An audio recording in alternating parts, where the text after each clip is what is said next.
ഏവർക്കും നമസ്കാരം. അപ്പം ഇന്നത്തെ വീഡിയോയിൽ പ്രധാന കവാടങ്ങൾ എന്നൊരു ടോപ്പിക്കാണ് ഇന്നത്തെ വീഡിയോയിൽ ഉൾപ്പെടുത്തിയിരിക്കുന്നത്. അതായത് കേരളത്തിൻ്റെ കവാടം എന്നറിയപ്പെടുന്നത് പാലക്കാട് ചുരമാണ്. അപ്പോൾ പാലക്കാട് ചുരമാണ് കേരളത്തിൻ്റെ കവാടം എന്നറിയപ്പെടുന്നത്. മലബാറിൻ്റെ കവാടം പാലക്കാട് ചുരമാണ്. അപ്പം കേരളത്തിൻ്റെ കവാടവും മലബാറിൻ്റെ കവാടവും എന്നറിയപ്പെടുന്നത് ഏതാണ്? പാലക്കാട് ചുരമാണ്. വയനാടിൻ്റെ കവാടം എന്നറിയപ്പെടുന്നത് ലക്കിടിയാണ്. കുട്ടനാടിൻ്റെ കവാടം ചങ്ങനാശ്ശേരി. ഹൈറേഞ്ചിൻ്റെ കവാടം എന്നറിയപ്പെടുന്നത് കോതമംഗലം. തേക്കടിയുടെ കവാടം എന്നറിയപ്പെടുന്നത് കുമളിയാണ്.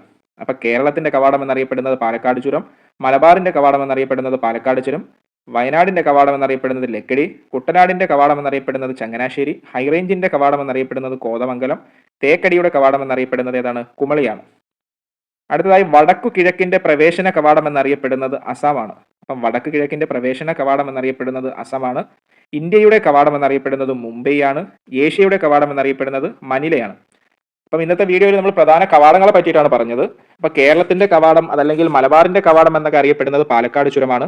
വയനാടിന്റെ കവാടം എന്നറിയപ്പെടുന്നത് ലക്കിടി, കുട്ടനാടിന്റെ കവാടം എന്നറിയപ്പെടുന്നത് ചങ്ങനാശ്ശേരി, ഹൈറേഞ്ചിന്റെ കവാടം എന്നറിയപ്പെടുന്നത് കോതമംഗലം, തേക്കടിയുടെ കവാടം എന്നറിയപ്പെടുന്നത് കുമളിയാണ്.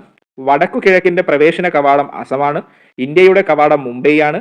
ഏഷ്യയുടെ കവാടം മനിലയാണ്.